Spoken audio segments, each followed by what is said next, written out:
Hello everyone. Hi, it's Shamlin here.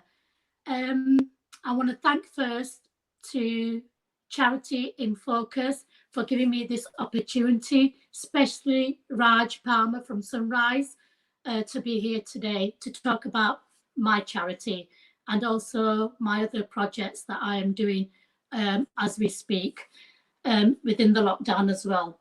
Alongside of me, I have a dear friend of mine, also a colleague within Alan Foster Trust.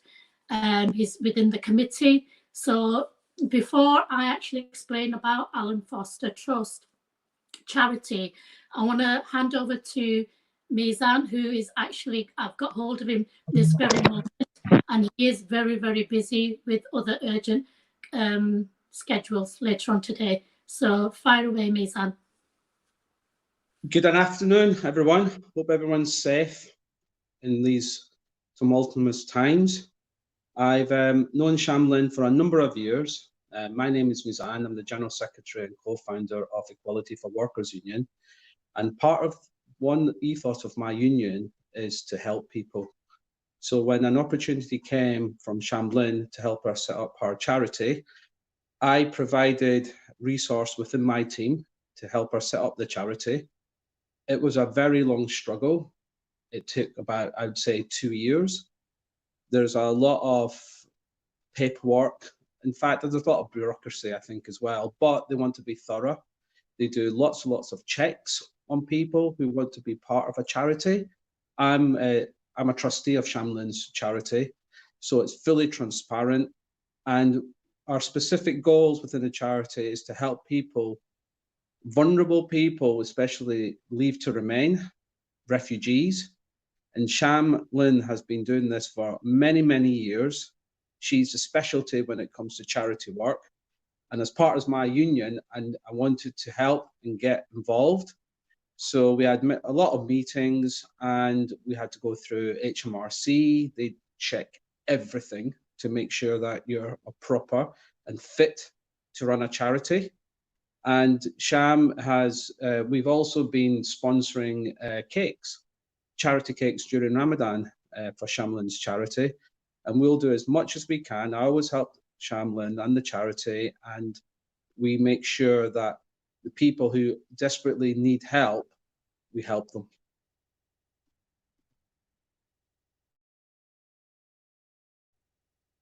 Much for your time. So, excuse me. Back to where I started about Alan Foster Trust. I am the founder of Alan Foster Trust. It's a charity for the Leave to Remain in Huddersfield. The charity is based in Huddersfield. I myself live in Huddersfield. So prior to Alan Foster Trust, I used to be a manager for an English charity called DASH, Destitute Asylum Seeker Huddersfield. And I used to assist and manage refugees who come in the UK in Huddersfield and asylum seekers and migrants. So I had a overall insight in those sectors. As the refugees and asylum seekers are in Huddersfield, there was a gap in Huddersfield to do a charity for the Leave to Remain, especially for the Leave to Remain. So how did I get by doing this charity? It all started actually by chance. I was working, as I was saying, as a manager for DASH, and then I was made redundant. But while I was working there in the last 6 months, a dear friend of mine, who became like family to me, suddenly passed away. And I kind of fell ill. I was grieving a lot. And it took forever, actually up to this day, to be honest. I've had counselling and what have you, and it had a great impact on my health. So I've not been back into work, even though I've had numerous offers, other management jobs. I've had many, many offers and I had to decline all of that. I went on medication to help me get better. Alhamdulillah, I am a lot better. So while in that journey of 2.5 years, many friends helped me. I've spoken to many people.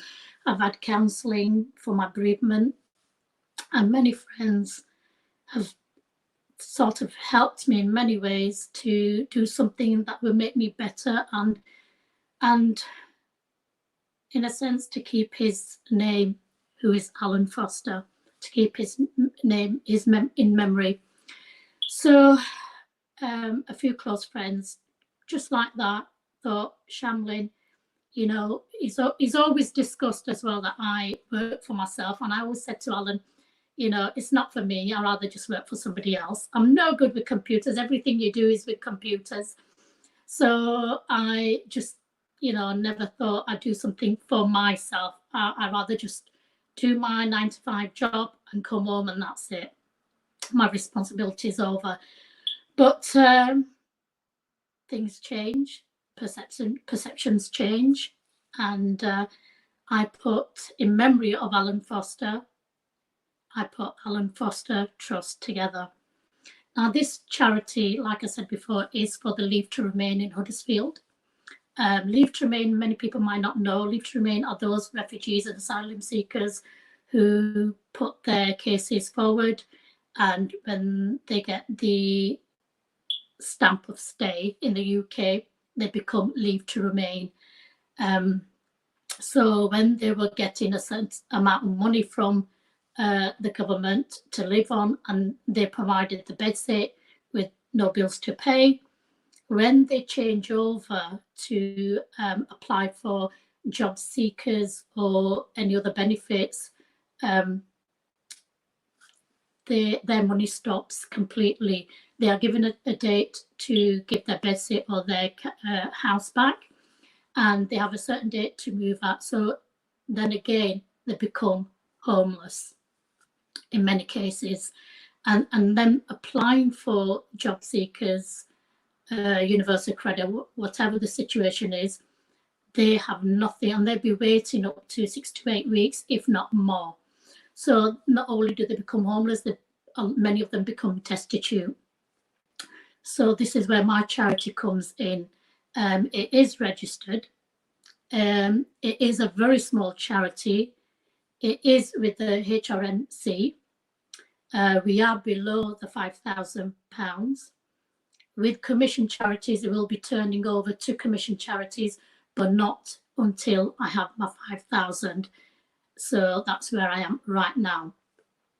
I can get gifted everything within board as any other charity that would get gifted. So my objects are to help Leave to Remain with emergency housing, to help them with other agencies I will be working, to help them with some financial help, especially the destitute, and also help them free furniture for their council house. So I'll be helping with that, especially with a cooker, anything that will get them going and set them up in their new home. And the rest of the things just follow, and the goodness of that. And now how I do all this is with the public's help, like yourselves. The public have absolutely helped me immensely, hugely. I just, you know, can't thank you enough. So furniture, everyone from Facebook, friends, family, friends of friends will say, Shamlin, they'll give me a call and say, we've got this, and it's always free of charge. So that's what the families will be having in their homes. A lot of things are brand new. I'm quite blessed with that, to pick up brand new items. I have many, many businesses on board, also that ring in to say, look, I can do this, I can do that, I can give them a bed, I can give them this, I can give them a cooker, and it's been fantastic so far. I'll be also helping them with many other agencies like free furniture, free uniform for their children, helping them get back into education, especially for the leave to remain. I will be doing many other courses within my charity in the near future.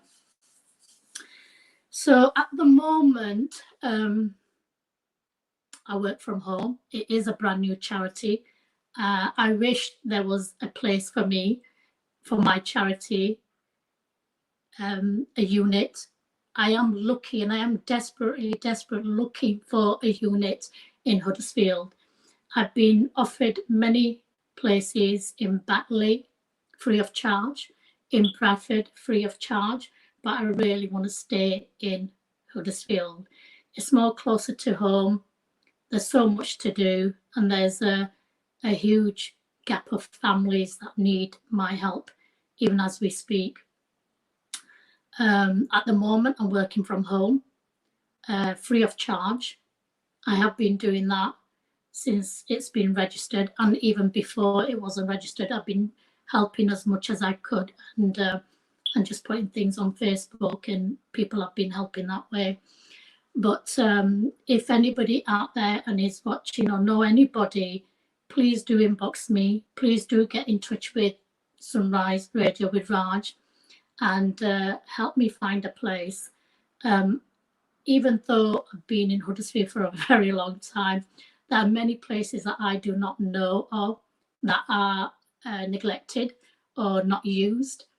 So if you guys know of a place, I do need it central. I do need it in city centre or surrounding areas where many refugees and asylum seekers are living. So like Birkby, Fartown, just those areas.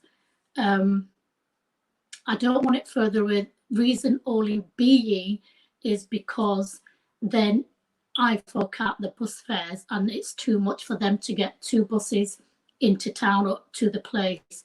So many would walk, and some would just use 1 bus, and it's more convenient. So yeah, that's where I am right now. It's not easy to work from home, bringing your charity stuff. I have a small house.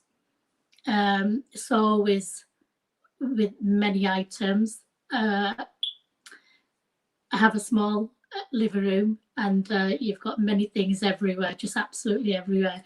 When I do my outside job, I've got to clean up wherever I can to have space, but it's not ideal, but it is what it is as we speak. I also need a van. At the moment, a few people have helped me from other businesses, picking settees or a bed and what have you, but it is a huge struggle. Right now, I have applied 1 or 2 areas. I have some people who have helped me to apply for funding. So I will be chasing that up. I've been very lucky to get 1 check through the post. It wasn't much, but I did get 1 awarded to me only in the last few weeks, and I've put that straight away into Alan Foster Trust Charity, which is a registered charity account. So yeah, I just hope that explains a little bit of my charity. So I am at the moment the director. I will be working for my charity, but at the moment it's been free of charge, and then my role changes for that position. I would ask anybody to help if you would like to be a volunteer. I'm short of volunteers when my unit will be open, and when my website is all set up, you will see the kind of help I need from anybody that would like to be a volunteer. We do need 1 more trustee, so please let me know if you're interested. And if you can help in any way, however small it is, please do help.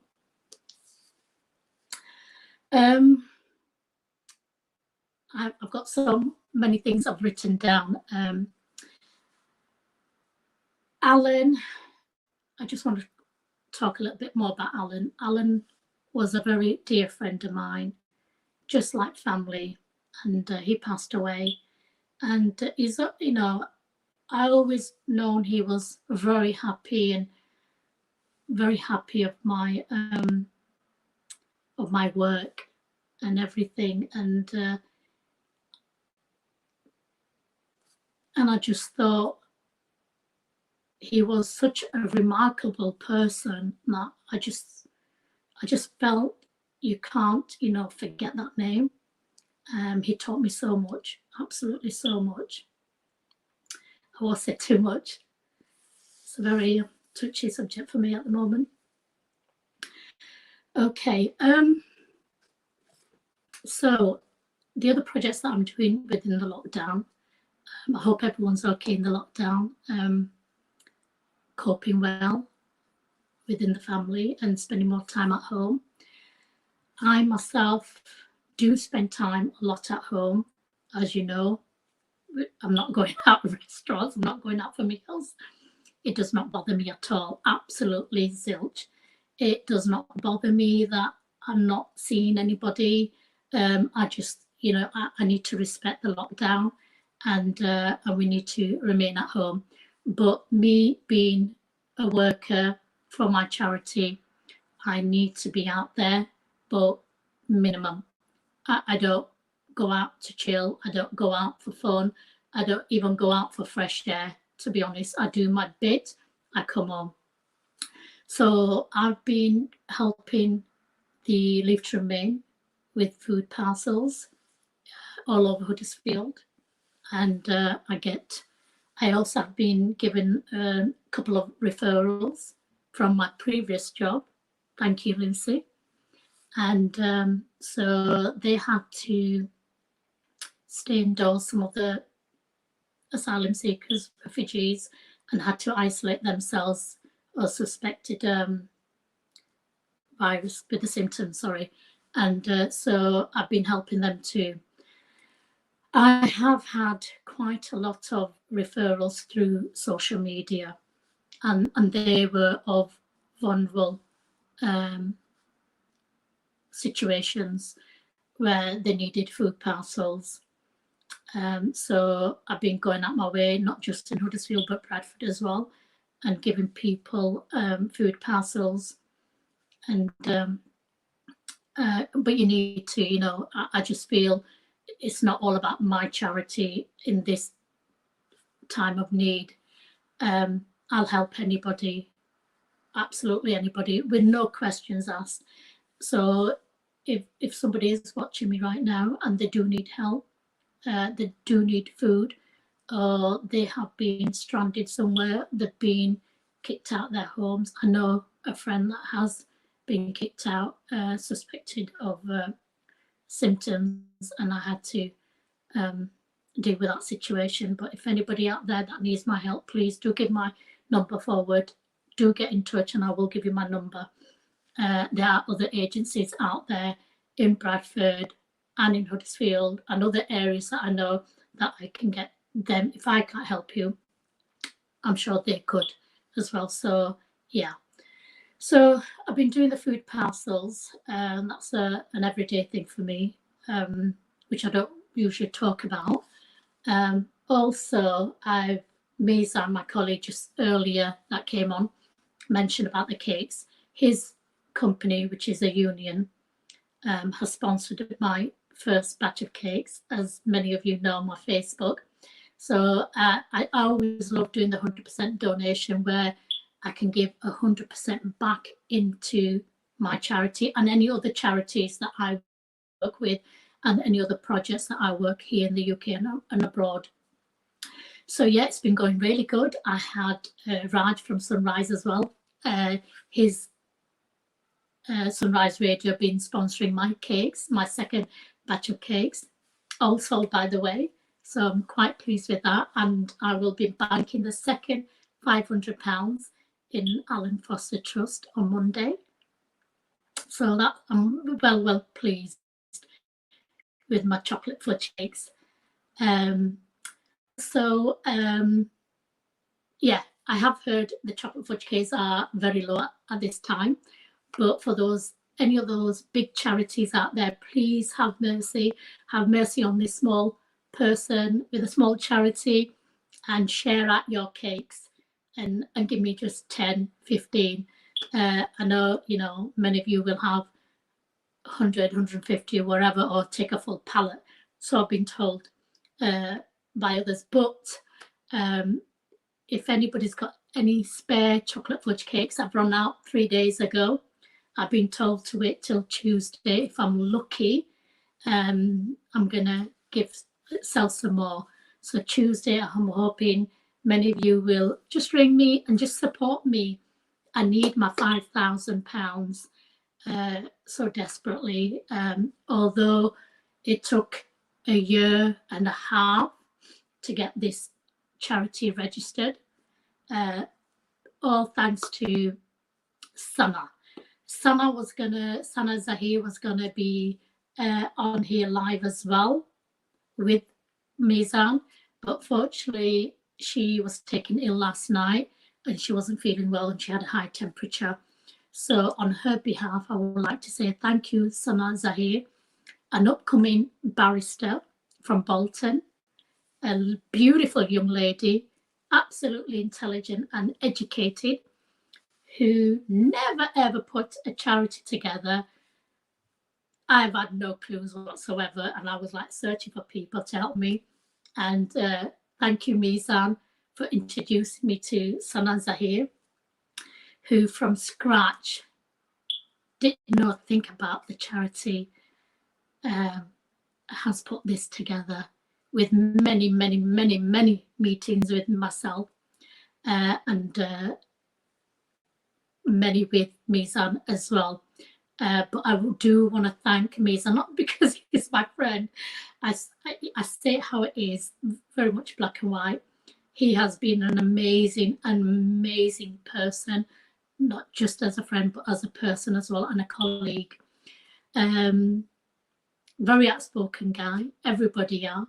We're all strong personalities, and he has shown me the right way how to do things and having second opinions. And I get that with many of my friends, including Raj and many other friends, Nahida Rashid, Sleep from Jinnah. I have many, many friends behind the scenes. I have many close friends that have guided me to get me where I am today, especially with my charity work and the paperwork. Oh my God, how I hate paperwork. I'm no good with computers, and only recently, a few of my friends will know on my Facebook that I have gone back into college before the lockdown, and I have done, so many courses. Tap on my back for that. But you're never too old for education. Never too old.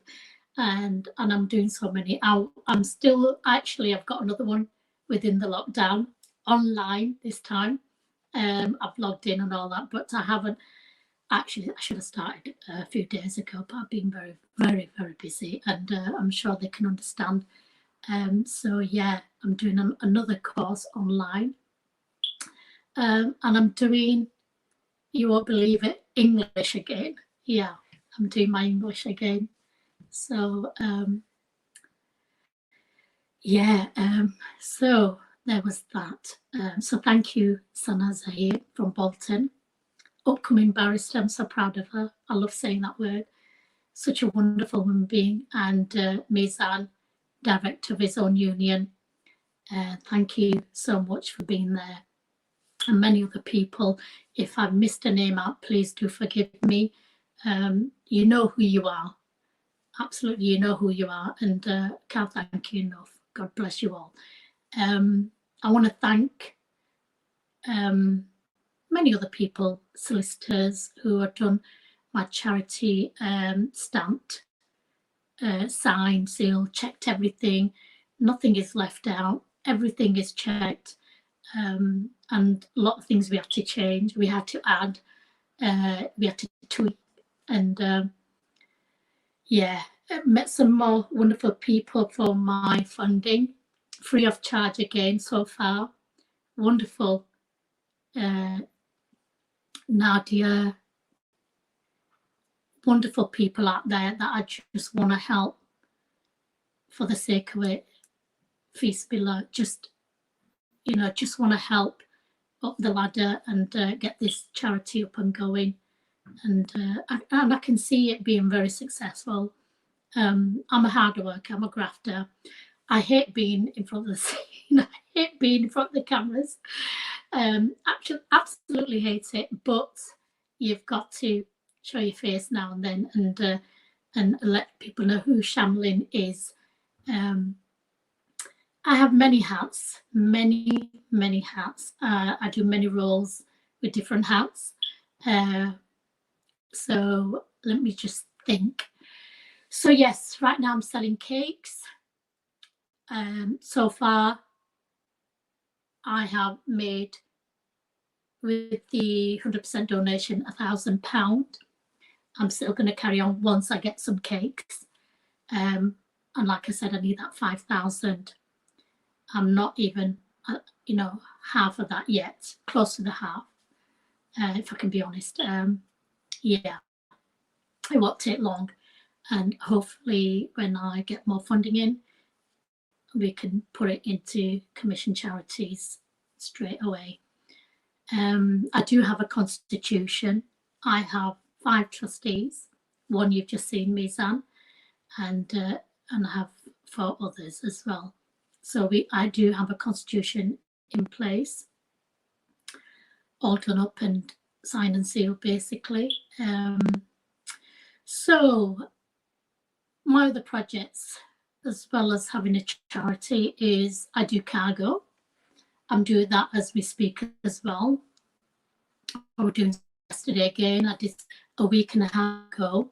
So basically with my cargo, I work from home. I ask the public once again for anything brand new, such as clothes, shoes, socks, wedding outfits, bags, belts, jewelry, absolutely anything,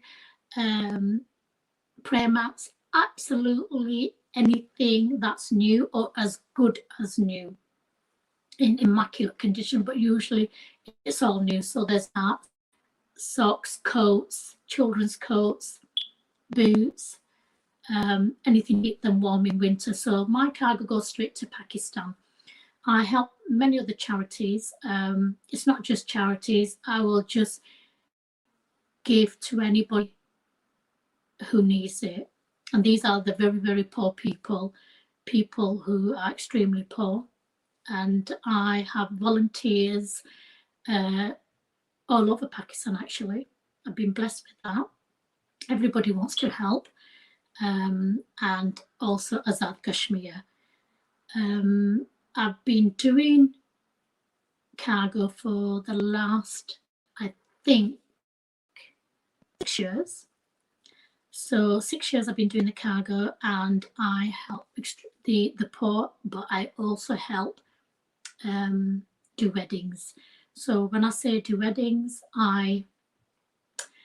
people will inbox me through other people who have Facebook or have my number from previous years, and they will call me and they say, Shamlin, could you help? There's this family, they have a daughter, he hasn't got anything, not even the clothes to send her off with. So I look for these families, and I've helped quite a few, a handful, I can say, so far, about 6, 7 families. I'm not really put a number onto it. I had a wedding for the whole family to have clothes for them to stitch themselves and to wear that when they send the daughter off, and also put something as a bridal package. So she'll have, you know, a couple of 6/8 suits, a bit of jewellery to show, and a bit of a sewing machine perhaps, if I have enough money to give, and all that. It's all transparent. I will find out when their wedding date is, when they're sending the daughter off, and I will collect some amount of money, around about 300 to 350, to send their child off to her new life with her husband and in-laws. So I've done quite a lot now. I still do that. I have actually 2 more weddings coming after the lockdown. When that's going to be, it was next month, but they've actually cancelled it because of the lockdown. So that will be pending now for another date to come. So yeah, I'm still collecting clothes. So if anybody out there would like to donate anything as clothes, shoes, coats, they must be new. If they're secondhand, then that's fine. That goes for my Leave to Remain families. I do collect clothes as well from many families. Just give me a shout out and I'll be there and arrange a date and a time, and I'll always come and collect myself. So yeah, my other projects in the UK at the moment, I'm doing the food parcels, I'm doing my cargo, I collect charity bags for the Leave to Remain, and also small furniture. I can't collect big furniture at the moment because there's nowhere to keep that. I'm working from home, so like I said, I need a unit for that. Yeah, and but yeah, I think that's about it. Yeah, I think I've covered what I'm doing right now here. So my other Pakistan previous jobs I've collected money. I've collected a lot of money for a lot of places. So in my past projects I have done, if I can remember, is I've collected for a hospital for a young chap who gets no funding, and he needed help for some stretchers for when the poor comes in, they couldn't walk out the ambulance, and they were like at the Holy Hospital in Bindi, for example, had so many steps to go into the entrance. And you can imagine some of these people are, you know, very, very, very ill, or being picked up and carried in their family's arms, you know, with breathing difficulties or whatever the situation is. And it's always critical. So there's this young chap I got to know, and he needed some stretchers for them to, you know, sit in, so they can, you know, take them in that way without any difficulties. So I have collected a lot of money for, I think 12, 14 stretchers for that. I also helped another charity in Norway, which is called, I've been a volunteer. I've been given a lot of referrals all over South Kashmir and Pakistan, where we deliver, the company delivers, the charity, delivers free of charge wheelchairs for people that can't afford a wheelchair. I've done quite a lot of that through my referrals. It takes about 2 to 3 weeks, so if you need help, please let me know. I can always get in touch with school, the charity in Norway. They're on my Facebook, or just inbox me. Maybe I could help if anybody can't. So I'm always there. In Pakistan right now, within the lockdown, I have started food parcels. Why I decided to do food parcels well before the lockdown, I think it was a week before the lockdown, or it must have been at the time of the lockdown, that I started collecting money to send to Pakistan. Now, since the Ramadan has started, I have been collecting zakat, lillah, and sadaqah, or any other donations that people give me. I've been putting that towards the food parcels. That again is 100% donation. God bless you, Khalid from Bradford, from Zamzam Travels, who has not charged me anything. So thank you for that. Usually it's a £5 or £3 or something like that, and but he hasn't charged me any for that, and it has been 100% donation, even from the other side in Pakistan, where we've got hold of a local shop very close to the charity, within walking distance of 5-10 minutes perhaps. A small shop that was so struggling as well within the lockdown, when people just didn't have money to buy from his shop, and he only produced a small amount in his small little shop. I had words through the charity that I'm helping, which I will explain a little bit, and he has managed to, without fail, to get from the wholesalers all the dry food that was needed. So the charity for this Ramadan, like I have done last year as well, and year before that, I'm helping this charity. This charity is called DDPO, Development Disability of People. Almost forgot that. There's so much going on for my, yeah. So they help people, and they assist with people with a disability. So anyone with a disability, whether it's small or big, and also people below the breadline. Now, a little bit background of Farah, the founder of DDPO. Is based in Islamabad. This family were her husband was. This family, they were all living in Muzaffarabad, another part of Pakistan, in Pakistan. And I think it was 2005, they had the earthquake where thousands and thousands of people died. You know, villages just went down. And this specific village, Farah, the founder of DDPO, her husband was basically buried alive with just half of his head sticking out. How she sussed him out, no idea. It was her story to me. And I saw him, they all said he was dead. He wasn't moving, nothing. But, you know, she stayed with him. He was still buried and nobody was helping. They just said he's dead. Like thousands of people, over 18,000 people have died.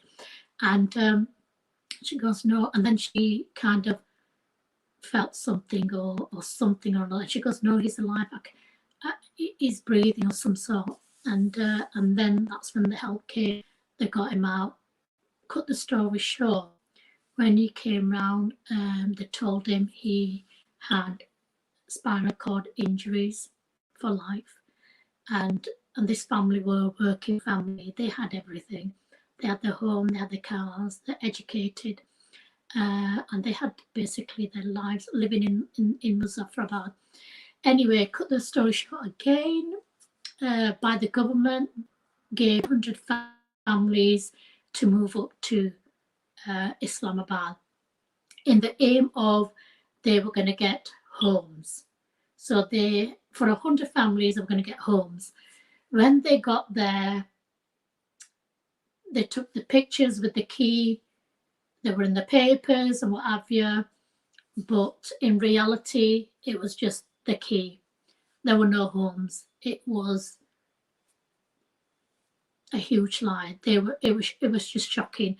So here, these people come from Muzaffarabad, being told to move from one end to another and find out they've got nowhere to live. Cut the story short again, few other people tried to help Farah and her husband and her family, and then they formed this other place, and DDPO came as a reality, and they had that registered. Took forever, but they registered DDPO to assist people with a disability, and she was given a home, but it's really the centre. So they basically all sleep in this one big room, the whole family. She has 2 children and a husband who has got injuries. She's a carer of husband, and she is the one who runs the centre. So when I put videos on there for food parcels, you see a massive, huge garden. You see other things going on. She has other workshops in the other rooms because it's not her home. She only has been given that place to run other swim classes or beauty parlour. Many things were donated to her, and partly other things. And her office is another room when she has meetings and what have you. And yeah, as far as I can be honest, I am the only one financially helping the charity itself. Many other people come and go, many people do help her, but I'm the only one that are helping with the food parcel. The food parcel don't even go to her. She is doing whatever I have asked her to do, and God bless her. She's the main person that has put everything and works hard to do what I ask of her. And I ask her in a certain way where it's all transparent and you can see exactly, you know, everything that I put on her, what I ask her to do, short videos, this is how it is. If something's not right, I ask her to do it again, and bless her, she does, in the most wonderful professional way. And at the same time, I do teach her kind of my ways as well, even though Pakistan ways are a little bit different. I just think for my UK people who give the money, I don't have just the UK people that give me the money. I have people from Norway. I have friends all over the place, and I put all that money together. Once that money comes to me, then I put it together and I send that off. And it is 100% donation. Nobody takes a penny out. I do this for Bismillah. I do this at the goodness of my heart, sake of my Lord, sake of humanity, and for the sake of the poor. I just want to make a little bit of difference. In the UK, we always find food, you know, we might be hungry for a few hours or maybe a day, and then we can at least drink water. In many areas in third world countries, you don't even get water, you don't get much. And in the lockdown, you can imagine how it is in the UK, and then just imagine 6-7 times worse in Pakistan and other areas, including India. I know a dear friend in it there. I know people doing it in many areas, but I can only speak for myself. And I just absolutely so honoured to have known Farah. If you are watching me, Farah, not that I've asked you to this morning, but if you are, God bless you.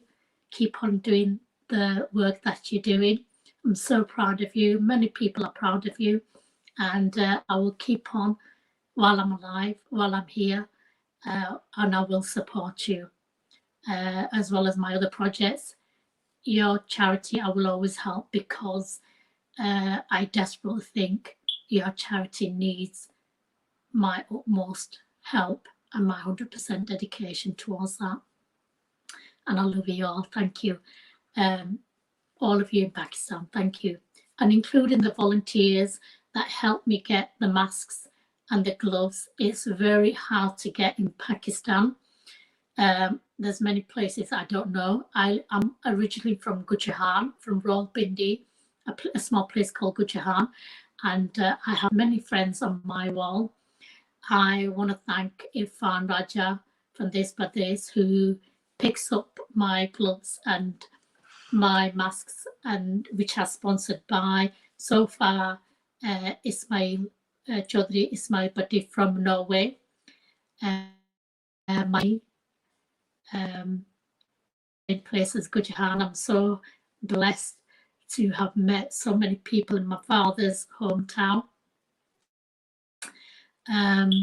So can I just mention as well, I actually went to Pakistan after 25 years. My father passed away good 8 years ago. And then after 25 years, I went for his funeral. And in his memory, I started doing charity work in Pakistan. It wasn't my initial thought to do anything in Pakistan. I just went after 25 years, not knowing the country again.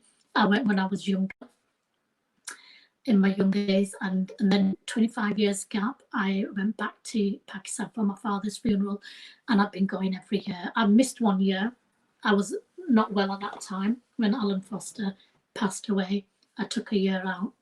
I wasn't in my right mind at that time, but I go every year to do my father's birthday, to give my prayers in person at my father's grave, and also and to give the food out to the poor in memory of my father. So how I did my charity work in Pakistan in the last I think 8 years, 8 years was because in memory of my father. I don't always mention it, but yeah, I want my father to get all the blessings too. And so yeah, that's how I started. So thank you all that volunteered to help me give the things that I need to for DDPO, because it's very crucial at this moment in time in the lockdown that we protect the people there. And if we have a way, where there's a way, there's a where there's a way, sorry. And if I've got contacts there, I will do wherever I can to protect them from the virus, or for them to get any symptoms as possible, and to give them the awareness how to protect themselves, how to do the social distance, and you know, when there's been another person, be very, very careful. So thank you all that sponsored for that, for the gloves and the mask, and thank you many people, including my beautiful cousin that lives in Bindi, who does everything I ask. They're not rich themselves on my mum's side of the family. I financially have 3 families for many years, so whenever they need help, I help them. Wherever little I have, I help them. And while in the lockdown, I've been helping them too in small ways. But yeah, so that's that. My other previous projects, and I still do them, but at the moment I haven't done them in the last year, but in the last 8 years I have done quite many water wells. So in memory, in people's, somebody will inbox me, and in memory of their family members who have passed away, I organise and I sort everything out from a water well. Some water wells are like pump water wells. They're quite easy to do. Takes a lot of time, but still quite easy to do. But the actual water wells where you dig right down, and the price is always different and changes. So what I've noticed is water wells in the village are pricey, but still a lot cheaper. The water wells in the city centre or in cities are quite expensive. And on top of that, the how you pay is you pay for the materials, and you pay for how deep you dig down. Thankfully, I've been very lucky. We've always found water, but there has been one specific time where you dug right down and there was no water. So we had to close it down, and then the money that was given was most of it gone.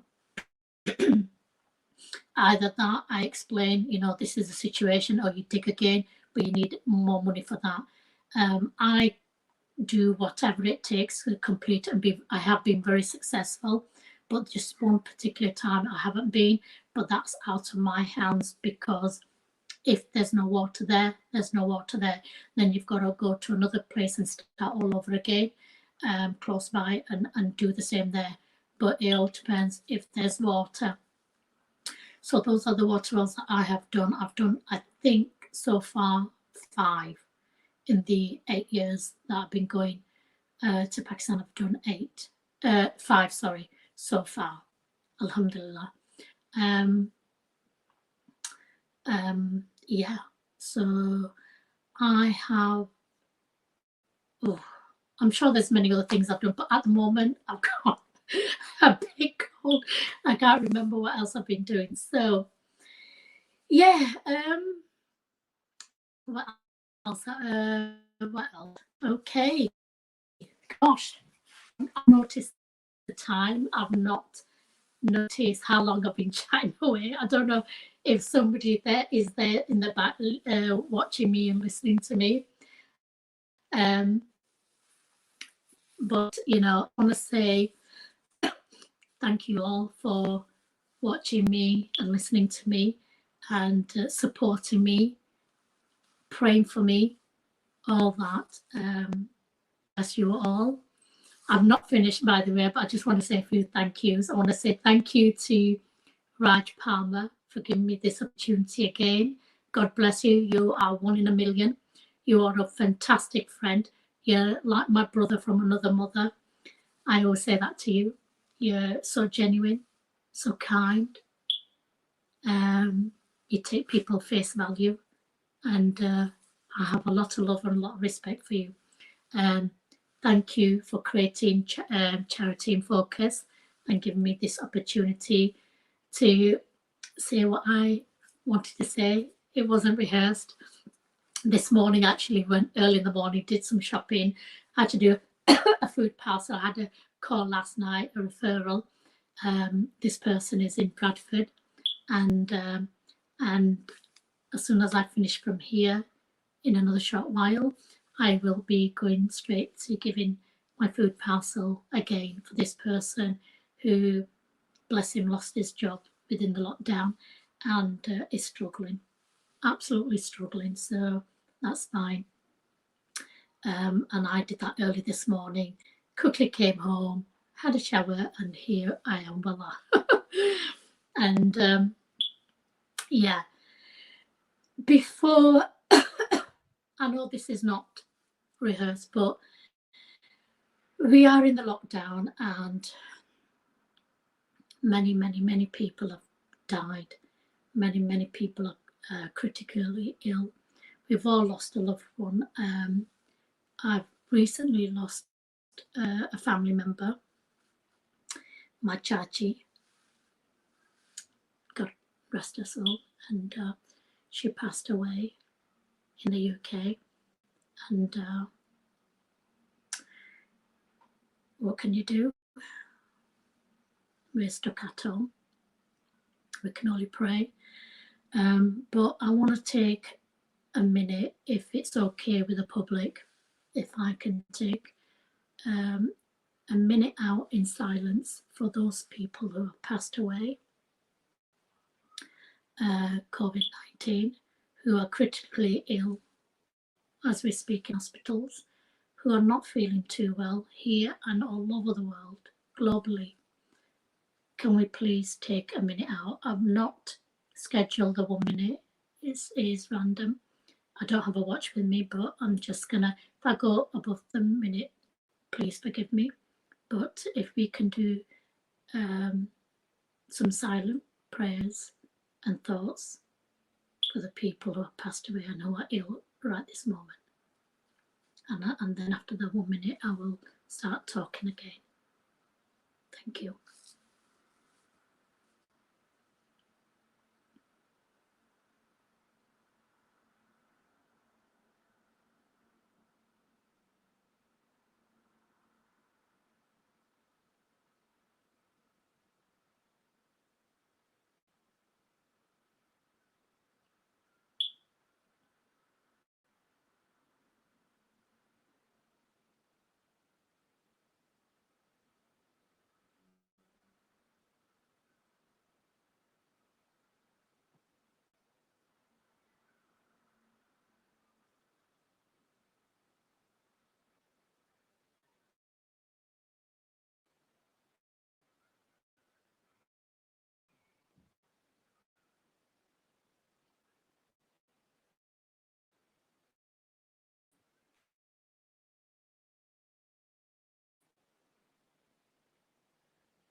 thank you for that.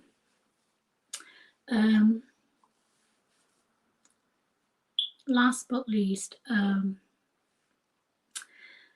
within the lockdown, there was something on my Facebook that I saw in the condolences page on Facebook, and it was there where I read they needed some volunteers, some sisters to volunteer for so is where you're washing the deceased and shrouding and preparing them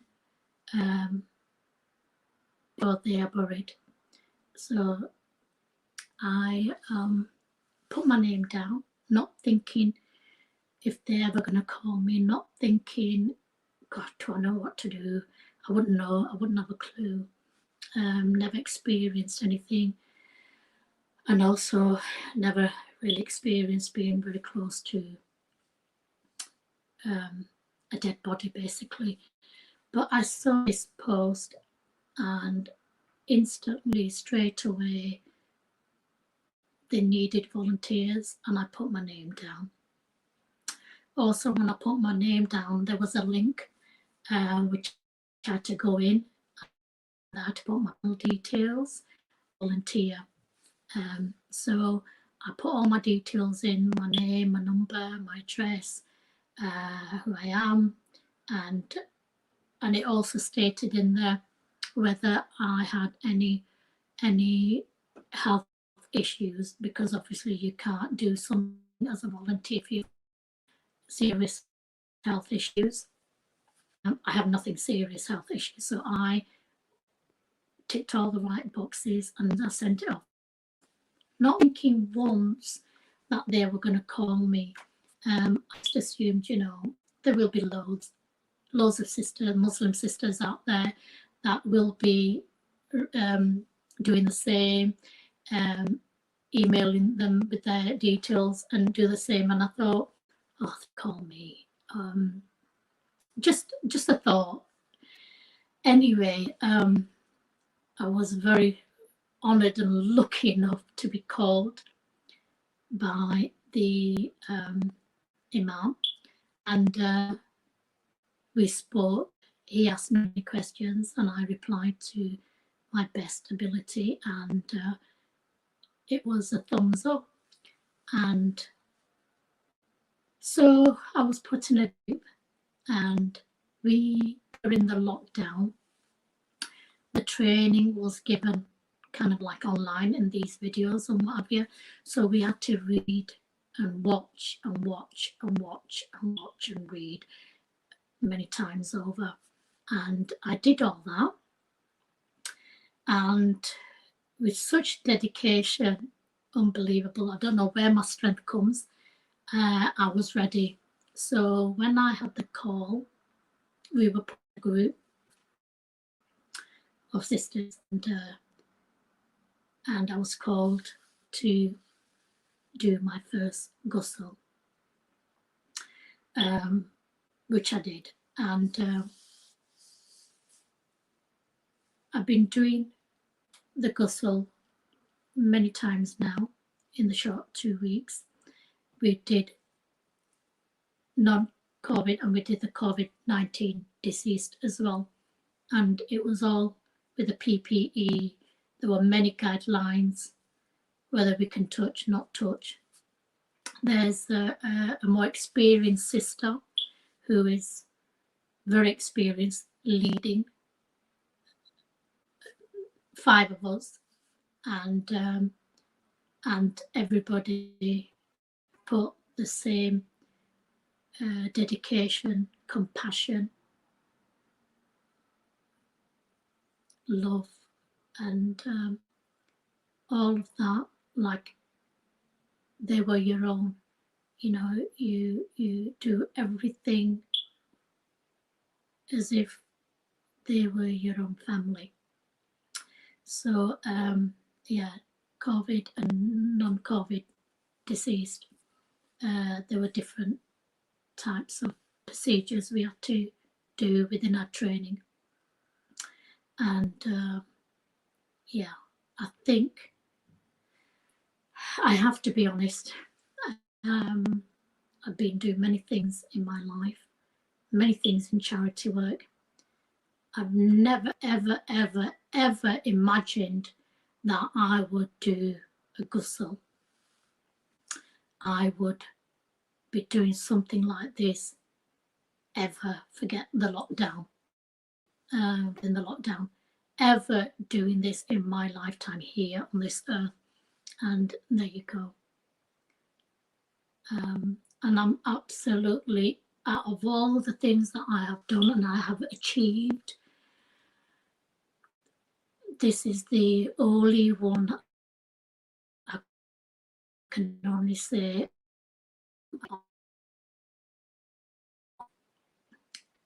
to be chosen and to be doing this.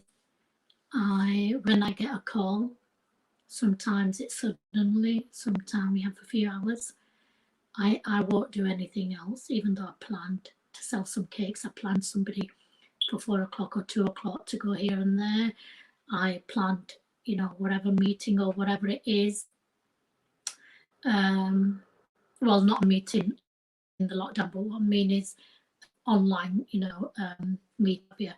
I will stop whatever it is, and I don't know what it is, but it's this very strong inner strength that I get. Now, when my beloved Alan Foster passed away, I suffered from anxiety and I got panic attacks when I saw him in a coffin.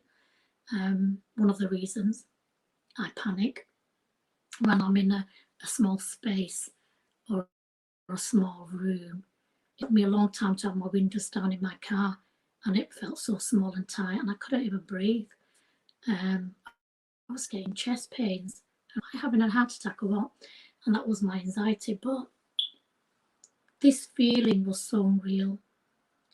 I see the coffin, but the feeling is so unreal. Only Allah knows best. And I can only be honest, is that as soon as I go, I'm calm, I'm fine, I'm in the room. I mean, as many you know on my Facebook that I mentioned, I did 3 in one day.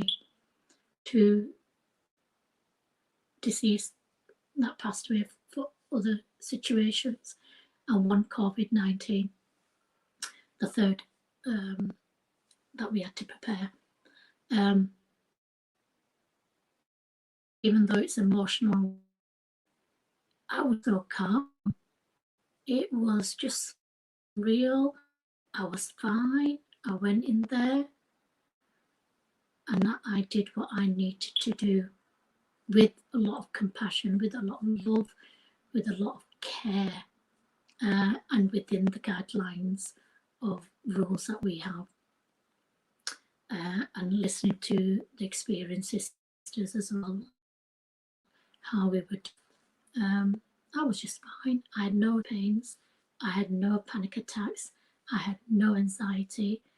I've done my 6th deceased preparation of a deceased, and none of the times, you know, when you get home, you just want that hug. You want that, you know, a bit of time out. When you quickly come home, you shower, you get rid of the things in black bin bags, you disinfect or whatever. We have certain guidelines in when we come home, when we come from the masjid.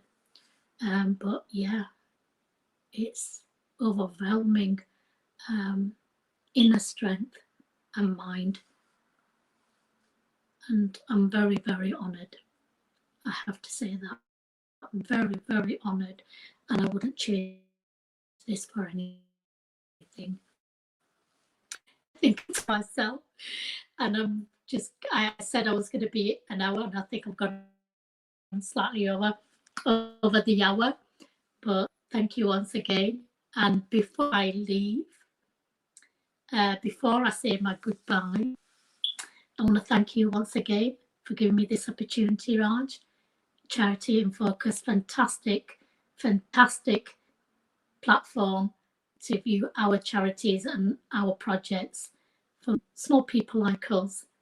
And yeah, thank you.